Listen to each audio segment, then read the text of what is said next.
Hello everyone. So as you know, the cost of living has skyrocketed, particularly in electricity and obviously food supply too.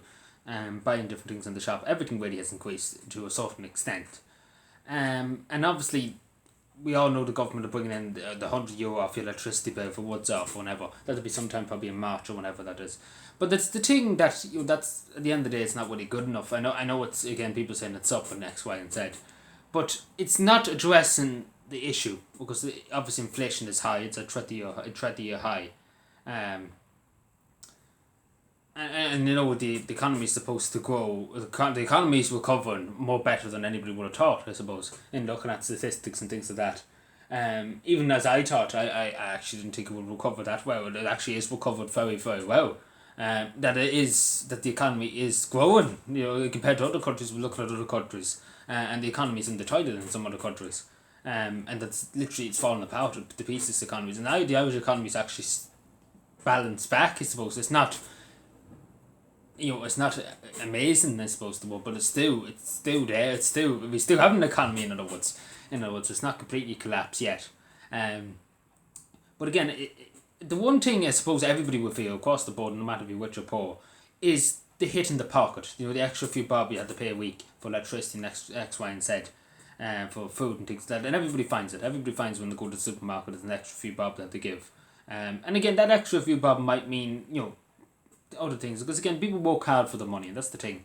And putting up the price and everything is, will affect everybody. Will affect everybody, and affects in fact, it does affect particularly families. It hits families the most, people with children. It hits them very most in the pocket compared to the single man on his own or the single woman on it living alone or X, Y, and Z. And obviously, we need to address that. We need to figure out ways of addressing it.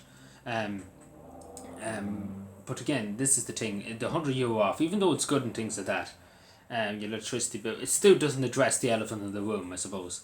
And again, obviously, the inflation too, we all know it's the lockdown. We have to blame the lockdown. It is the lockdown's fault. Lots of people at home, people not being out and about, all that's caused the inflation. And again, it's basically the government brings in a lockdown. Basically we're fucked pretty much economy wise. Because the lockdown caused a lot of harm. We do see it. The economy really started to grow again when the lockdown was lifted, but there wasn't that much restrictions in December, obviously Christmas time too. Um, but again, this is the thing that you will probably be here for a while, the inflation, and still the cost of living will be going up for a good bit anyway. But again, we need to find ways of making it easier on people, particularly families with low income, whatever, but higher income families they can afford to pay it. But people take, for example, social welfare, social benefits. People with families with children, they find it hard, difficult. Um, we had to try and find a balance, and people that are on very very low incomes, on the minimum wage or whatever.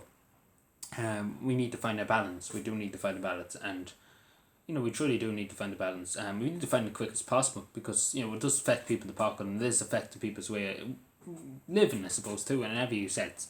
Um, and obviously, the more we stand around kind of chatting about it, the more it hurts people in the pocket and it hurts people financially. Um, and obviously, the price of some things is extremely high, and it shouldn't be as high as it is. But again, this country's just a hellhole anyway. When it comes to just putting people into debt, like quite literally. But again, in a sense, I will say that it's good that the economy's growing, that the economy's not in the title. I thought we would be literally banjoed by this time, last year. That the economy just wouldn't exist, that we've been in a recession. But even though it's an excessive amount of spending that's been spent by the government the last year, more than probably any other year in the Irish state's history. But the other balance in this, that they're making a lot of money at the same time. We're making a lot of money to balance that. Um, Compared to other countries, which, as I said, the economies are in the toilet. But the Irish economy is still going strong. It's still actually strong, even looking local level.